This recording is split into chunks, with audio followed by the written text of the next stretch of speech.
دیکھیے جو ہندوستان ہے یہ پوری دنیا میں مانا جاتا تھا بھائی چارے کے لیے، سیکولرزم کے لیے، ڈیموکریسی کے لیے،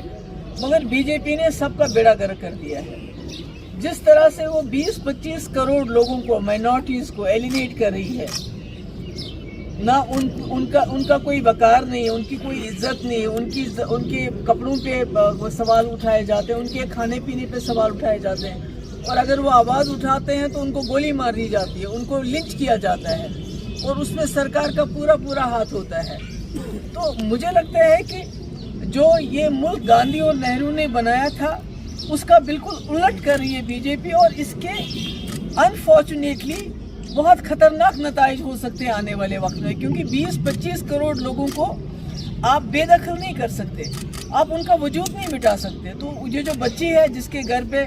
بلڈوزر چلا، جس کے پہلے والد کو گرفتار کیا، پھر اس کی ماں اور بہن کو پکڑ کے لے گئے، پھر اس کو اور اس کی بھابھی کو کہا آپ بھی جیل میں چلو، آپ کو بھی کچھ کام ہے، وہ نہیں گئی۔ تو یہ ایک بدلے کی سیاست ہے جس میں کوئی ان کے پاس کوئی قانون کا نام و نشان نہیں ہے، اور انفارچونیٹلی بدقسمتی سے جو جوڈیشری ہے وہ خاموش تماشائی بن کے دیکھ رہی ہے۔ ان کا کام تو تھا اس وقت، کیونکہ اپوزیشن بات کرتی ہے تو ان کے پیچھے ایڈی جاتا ہے، ان کو جیل میں بھرتے ہیں، مگر جوڈیشری جس کو بات کرنی چاہیے تھی وہ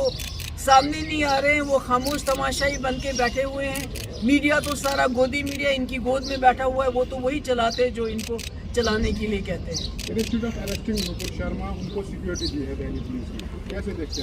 نہیں دیکھیے، سیکیورٹی کا میں سمجھتی ہوں کہ جب کسی کو تھریٹ ملتا ہے پہلے تو تھریٹ کرنا نہیں چاہیے،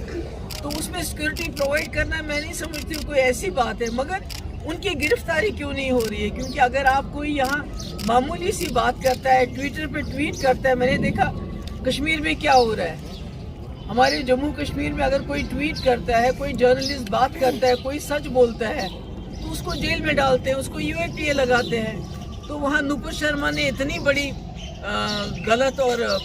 خطرناک غلط بات کہہ دی، تو ابھی تک اس کے خلاف ایکشن نہیں ہو رہا ہے، جبکہ پورے ملک میں دنگے ہو رہے ہیں، اس کے خلاف ایکشن نہیں ہوا۔ اور ساتھ میں مجھے لگتا ہے کہ جو نپر شرما نے بات کی وہ اس نے ایسے ویسے بات نہیں کی، وہ بات جان بوجھ کے کی گئی تاکہ جو اس وقت کشمیری پنڈتوں کی مصیبت کی بات چل رہی تھی، ان کے ہلاکتوں کی بات چل رہی تھی، جس میں بی جے پی پوری طرح سے فیل ہو گئی تھی، اس سے اٹینشن ہٹانے کے لیے اور مسلمانوں کو پرووک کرنے کے لیے، تاکہ مسلمان پرووک ہو اور ان کو موقع ملے مسلمانوں کے گھر اجاڑنے کا، ان کو جیلوں میں ڈالنے کا، ان پہ گولیاں مارنے کا، اور ان کو ہر حساب سے تنگ کرنے کا موقع ہے۔ یہ نپر شرما کی بات کوئی ایسے ویسے نہیں کہی اس نے، یہ بڑی اسٹریٹجیکلی یہ بات کی گئی ہے۔ Thank you. خیر بھی ان کا تو یہی کام ہے، الیکشن کب نہیں ہوتے ہیں ملک میں،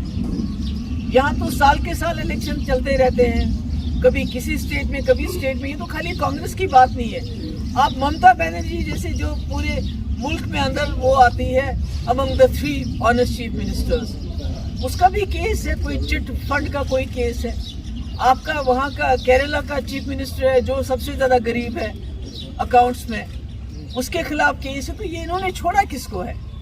کانگریس کو تو کریں گے، کیونکہ at the end of the day it is the Congress who will have to take bull by the horns, اور ان کو چیلنج کرنا پڑے گا۔ ان کے پاس کوئی اور پالیسی نہیں ہے، ڈنڈے کے بغیر، جیل کے بغیر، سختی کے بغیر بی جے پی کے پاس کوئی بھی پالیسی نہیں ہے جموں کشمیر کو ڈیل کرنے کی۔ اس لیے نوجوانوں کو جیلوں میں ڈالنا، ان کو باہر کے جیلوں میں لے جانا، ان کو تنگ کرنا، جرنلسٹ کو تنگ کرنا، اس کے بغیر تو ان کے پاس کوئی پالیسی نہیں ہے۔ But this policy is not working. آپ نے دیکھا کہ یہاں پڑھے لکھے نوجوان جو ہیں اب خدا نہ خواستہ موت کو گلے لگا رہے ہیں،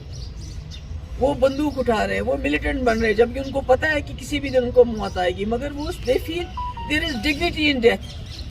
rather than living life with indignity۔ Thank you۔ سب سے پوچھ سکتے ہیں آپ، دوسروں سے پوچھ سکتے ہیں وہ بات۔ یہ بہت افسوس کی بات ہے کہ جو ہماری اپوزیشن پارٹیز ہیں یا اپوزیشن لیڈر ہیں وہ خاموش ہے، وہ بات نہیں کر رہے ہیں، مگر ان کو ڈرایا جاتا ہے، ان کو دھمکایا جاتا ہے۔ جیسے ابھی آپ ای ڈی کی بات کیجیے، آپ دوسرے انسٹیٹیوشنز کی بات، ایجنسیز کی بات کیجیے، مگر جوڈیشری خاموش کیوں ہے؟ مجھے جوڈیشری پہ تعجب ہو رہا ہے، کیونکہ judiciary is the last resort. اگر جو ہماری جوڈیشری بھی اندیکھی کرے گی اسی طرح، تو یہ ملک تو خدا نہ خواستہ بربادی کی طرف جا رہا ہے اور بہت خطرناک ماحول بنتا جا رہا ہے، کیونکہ 20-25 کروڑ لوگوں کو آپ اس طرح دھتکار نہیں سکتے، آپ ان کا وجود نہیں مٹا سکتے۔ مطلب کہ مجھے لگتا ہے کہ ملک جو ہے بہت ہی خطرے کی طرف جا رہا ہے، ایک پیسفل ملک ایک خطرے کی طرف جا رہا ہے۔ پوری دنیا میں ہندوستان جمہوریت کی وجہ سے جانا جاتا تھا، سیکولرزم کی وجہ سے جانا جاتا تھا، آج وہی ہندوستان جو ہے بلڈوزر کی وجہ سے جانا جاتا ہے، مار پیٹ کی وجہ سے جانا جاتا ہے، خون خرابے کی وجہ سے جانا جاتا ہے۔ Thank you so much.